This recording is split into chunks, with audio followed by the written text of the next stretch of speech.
Leroy here. Today we're going to be talking about memory on the Verselab. So go ahead and just start a new project if you want to follow along. It starts up in song mode, as you guys know. So we are going to go to the sequencer part of the workflow and make sure you're in note mode. Doesn't really matter, but that's where I am, so you can be at the same place.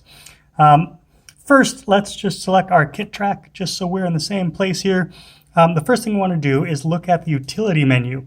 To get there, you hold down Shift over here on the left, and you push the System button. Notice again, Shift has this little inverted square around it, and all of the Shift functions also have this inverted square around it, so you can see what the Shift functions are. So we're going to the utility menu, and that's accomplished by holding Shift, pushing System.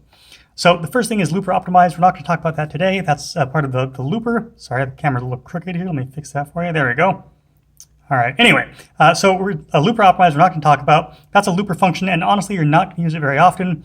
Next is memory info. That's where we're going to be for most of today. So the first thing to know is that there are two different sections of memory we can work with. There's the memory that's for the looper / live sampling. That's about a minute long. I think it's 63.5 seconds, 63.8, something like that. And that's all the space you have to record something live, to resample, to use looper tracks. That's it. Then there's the user section, and that's about 12 minutes of stereo or 12 minutes of mono or 6 minutes of stereo sound that you can use for samples, for vocal takes. Those are shared with those things. Anyway, if we look at the memory info, so we scroll down from, it starts at looper optimize. We just turn the knob to scroll down to memory info, click the value knob. Notice you have U sample usage at 0% and looper usage at 0%. We're going to look at both of these. But first, we're going to look at the U sample usage. Also, in this menu, if you do turn it in this menu, you'll have fragmentation. Again, that is just for the looper. We'll talk about that in the looper video, but not today. Anyway, notice, again, 0% is our sample usage, right? So let's exit out of here. I'm just going to go to the kit track, and I'm going to select pad 1, and I'm just going to hit the value knob and load in a sample. Just a WAV file I've created a bunch of test files, right? Just so we can see what's going on here. I'll just load in a 30-second mono file. It's importing that. It's just a sawtooth wave. It's nothing fancy. Sounds like this. Sorry. Now, if we go to the Shift, the utility menu with Shift and System and memory info, you'll see we're using 3% of the memory space. That's not very much. Let's load the same sample on pad 2. So we got a WAV file, same 30-second mono. There it is, load it up. Now both pads will have exactly the same sound. So listen. Right, same sound on both. You can see up here, it says 30-second mono, 30-second mono. It's the same sound. But if you look in the memory, it was 3% before. If we look at the memory info, it's now using 7%. So it wasn't just 3, it was like 3.5% or something, right? So you're using double that now. That happens with the tone tracks as well. Every time you load a file onto the Verselab, it's a new instance. It sees it as something completely different, even though it's exactly the same file. So if we loaded that 16 times, it would load it 16 times. Let's exit back one area from this menu, or one folder. Scroll down to sample delete. It's right below memory info. And if you go into sample delete, notice first it has this little U, this inverted U. That means it's currently being used, which we'll talk about in just a second. Also says 001. Okay, we can scroll down. Sample 2, it's exactly the same name. Notice the name doesn't change because it's the same thing. We loaded the exact same file twice, but they're both being used, right? We can hit load, I think, load will preview the file. If you don't know what it is, you can be like, oh, what is that again? Right, okay. So everything we load into anywhere that's a sample on this device will show up in that list. Let's load something else. Let's load something just random. I don't know if this is bass one shot, great. It's low. There, perfect. That was really short. I don't know if that's going to help us very much, but in sample delete, we'll notice that now we have a third file, and that's the one, and we can preview it. So it's also being used. What if we go back to pad 3 and we're like, you know what, I want to load something else on there. So we just load a different WAV file. We'll go, all right, let's go to the Leroy Third's Micro Freak track or a pack here. Great, that bass sounds fantastic. Perfect, just what I wanted. Unfortunately, if you go to the sample delete now, and you scroll down, we still have this bass one shot that we took out of pad 3. We've got the new one, this 80s bass, but this pad is not, or this sound is not being used anymore. Notice the U is gone. If we scroll, you can see the U on the other samples, they're still there. And the U on this fourth one, it's there, but the U is not here for this one. Now, the issue is, it's still loaded. It's taking up your memory space, your sample memory space, but it's not being used, and you can't do anything with this. You can't load this sound from here onto another pad. You can't export the sound. There's literally nothing you can do with this sound, but if you leave it here without the U, it's not being used at all, and if you leave it here, it's just taking up memory space. So in this menu, you can hit the value knob, and then it says delete sample. You say yes. And to be fair, there should be like a batch way to do this. Like say, remove all unused samples or something. Because again, once you have a sample in here that's unused, you can't do anything with it. You can't load it anywhere.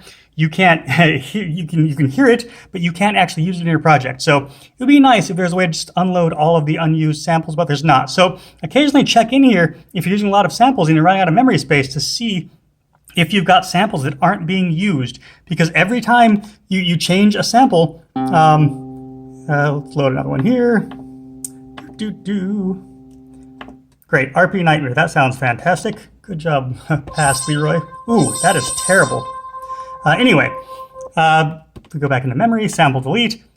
Notice, again, this file, 80s bass, it's still labeled number 4.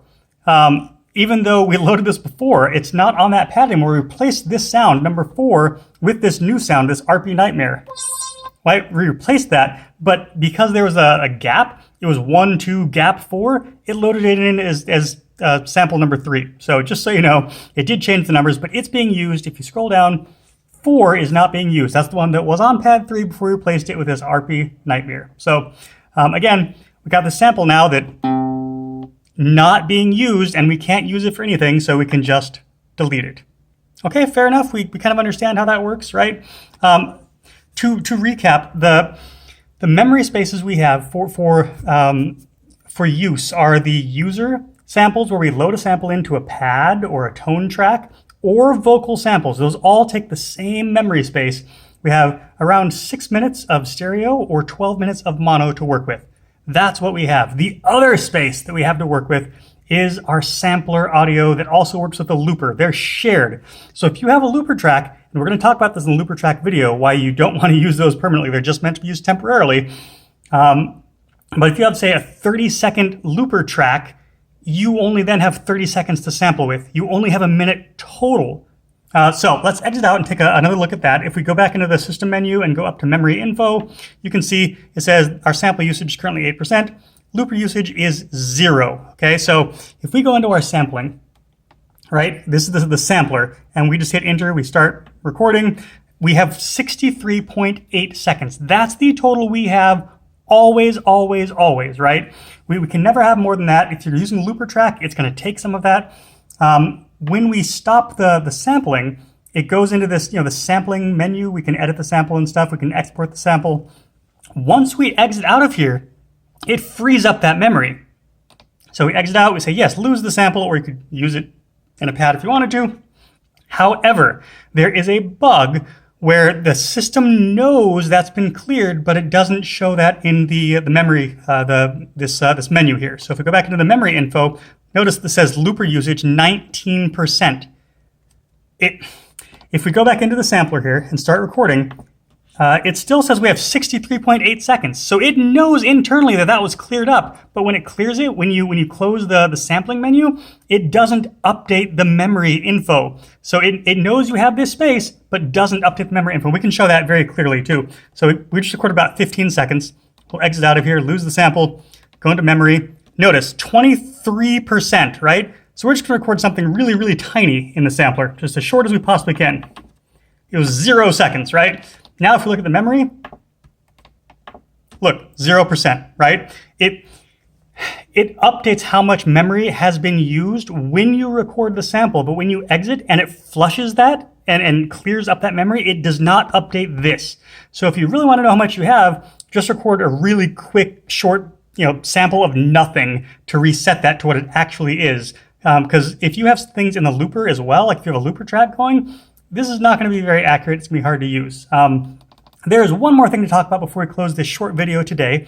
The presets don't seem to take any RAM usage, which is really interesting and useful. So for instance, we'll go to pad 4, and we'll just load a preset, and there are some vocal presets, because I wanted to use a sample to test this, right? I was very curious about how this worked. So when I'm curious, I set up I set up some sort of test to try and figure out what's going on. So these voice samples, there are a couple of them here. Whoops. Right, and this is just, I'm hitting a pad, pressing on a kit track, hitting a pad, pressing the value knob, going to preset, and then scrolling all the way down from all number, all alphabet, scroll all the way down, and then go back up to voice. It's third from the bottom. There are 4 vocal samples. Now there's no way this was created, this was synthesized, right? This is a sample for sure. You could load it up on the pad. So I was curious about how much memory space it takes to load these, because this is clearly a sample. So what I did is I took this one sample, loaded it on loaded it on all 16 pads. Then I cleared all the instrument tracks, made them all kit tracks, and copied the kit track to all 7 tracks. Then I went to the section mode, and I copied that section to all 16 sections. So I had 16 different samples, because it loads them all separately. And then 7 times 7 tracks times 7 sections. There are over, I don't remember the math now, like 7,000? No, there are hundreds. There were literally hundreds of these samples. It took up 0 memory space. I thought, well, maybe it's just really small. So then I loaded up samples to fill up the memory. I couldn't load any more samples. I was trying to load like really short drum samples, and it was like, nope, memory full. Sorry, you've used all your sampling space, your user samples. So it was full, and then I did the exact same experiment, and it still worked. So strangely, it's using a different memory space for the presets, which is good. But it is something to think about. If you can use the presets because it won't eat up your memory space. Though again, there aren't a whole lot of those.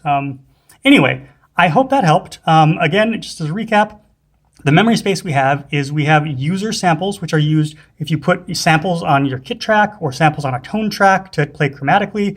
That memory space is also used for vocal takes, which we'll talk about in the next video. And you have about 6 minutes of stereo sound or 12 minutes of mono sound.